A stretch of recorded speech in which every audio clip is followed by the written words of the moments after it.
The Power, written and recorded by Nia. Once upon a time, somewhere not so far away, there was a village. Though it may look like an ordinary, old-fashioned village from the outside, the insides of the houses aren't that ordinary or as small. There is magic on the houses, which makes the inside much, much loftier than how the houses appear. In the strange village, there live no ordinary people. They are homes to some of the strangest people you'll ever meet, including a girl named Isabella. Today is a very special day for Isabella. It's her 9th birthday. You might be wondering what's so strange about these people. They have powers that they got on their 9th birthday. For example, Isa's mom is a shapeshifter. She also happens to be one of the nicest people in the entire village, and Isa takes after her that way.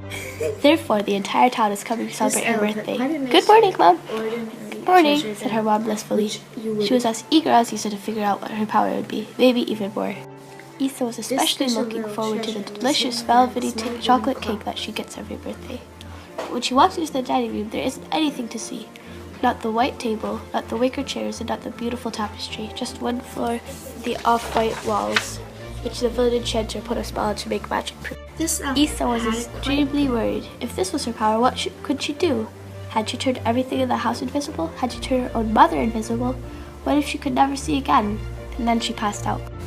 As soon as she realized she was invisible, Christine started looking for her daughter, Isa. She was passed out on the invisible table. Christine decided she would head over to the elder's house to see what she should do. Since Isa was passed out, Christine decided it was safe to go. Hello? Is anyone here? The oldest and most learned, Louisa, opened the door. Oh, not another one of these silly, what do you call them, cranks. No, it's me. Ah, Christine, I see your daughter got her power, or rather, overluck. Do you think you could help me? Isa made almost everything in the house invisible except for the magic-proof house itself, including me, and I just don't know what to do. Well, we could wait for her to gain control of the power, but until then, I can't put a hex on her to make sure everything here stays visible. As for you, I'm sure we'll figure something out. Hopefully, Christine said under her breath as they started back home. Isa? Isa, where are you? After she woke up, Isa went to hide in what used to be the most beautifully decorated room ever, which was now empty. She heard a knock on the door. Isa, can Louise and I come in? It's Louis, said Louisa angrily. I'd rather he doesn't, Isa said angrily. Let's just make him vanish too. Actually, Louis is here to stop that from happening. He's going to put a hex on you to make sure nothing else disappears. That is what you want, right? It's just... never mind. But what Isa really thought was how amazing the entire village was and how she would never be that amazing without her power. Why did she get stuck with a power she can't control? It wasn't fair. Then Louisa came into Isa's room holding a rock and a 3rd edition of the Big Book of Spells and Hexes. I'm going to put a hex on you that will make your power hide inside you. That means it will only come out when you want it to, but it might be hard to get out at first, or the opposite will happen and the power will be even harder to control than before. Then he cast the spell. It made Isa feel happy, like there was nothing wrong with the world. I think it worked. I'm not going to make anything else disappear. As soon as she said that, Isa was out the door and prancing around. But something felt wrong. She looked all around until she realized what it was. There was no more grass. The spell had backfired. Her power was very strong magic.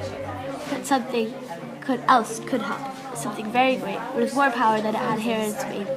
Across the rivers and through the forest, there was a unicorn. That is where Christine was going to travel, and it was going to be a very hard journey. When she woke up early in the morning, Christine was all packed and ready to go. She got up, ate, and said a quick goodbye and was on her way. The forest felt dark and inhospitable with its giant windows and compacted dirt floor. Suddenly, she saw a poor old man. He was talking to the bugs and the birds. She felt scared of him, so she went in a big arc around, even though she was invisible. But despite her best efforts, she stepped on a twig, snapping it. The old man got up and instantly transformed from a harmless-looking old man to a hideous, olive-green, beetle-like creature. Who's there? He said in a rough voice. I know there's someone in there. Come out, wherever you are. I'm right in front of you. I know you can't see me, but that's because I'm invisible, which is why I'm in this mess in the first place. Then, the bug creature grabbed Christine under his arm and carried her to a little hole in the ground. Inside, there was a bench made of branches, along with a bed covered in moss and a little table-like surface. There were lightning bugs flying around everywhere and acting as a lamp. The creature moved aside a wall of roots and threw Christine in. For what she guessed was about 4 days, she did nothing but think and eat the moldy leaves that the creature gave her. She spent a lot of time thinking up theories about how the creature knew exactly where she was, even though she was invisible. It was because bugs don't rely only on their sense of sight, and devising a way out.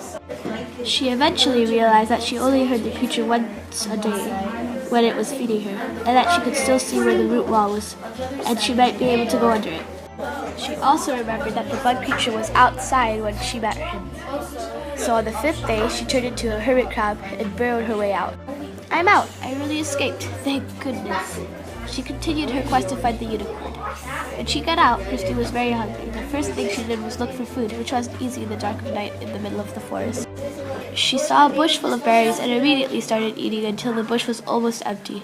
Only then did she realize the slight radiance arising from behind. She decided to follow the light, and this was with the unicorn. It was beautiful, all the colors of the rainbow, with a long wagging tail and kind blue eyes. "Is it really you? I've traveled through the entire forest to find you, and I know you can't see me because my daughter got her power, which is to turn things invisible. It's pretty obvious because you can't see me yet. Hello? Are you there?"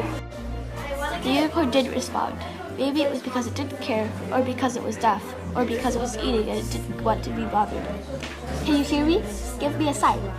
Once again, the unicorn did nothing. Christine was getting the idea that the unicorn either couldn't understand or hear her. She remembered that unicorns could communicate telepathically, so in case the latter was true, she knew all she had to do was get its attention. Crash! Christine had turned into a cloud and struck lightning right next to the unicorn and set some grass ablaze. The unicorn looked up and suddenly Christine heard something, but not with her ears.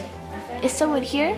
It was the most beautiful voice Christine had ever heard, if only subconsciously. Christine was explaining what happened when she realized she could see herself again. The unicorn told her to get on its back, and they began their flight home.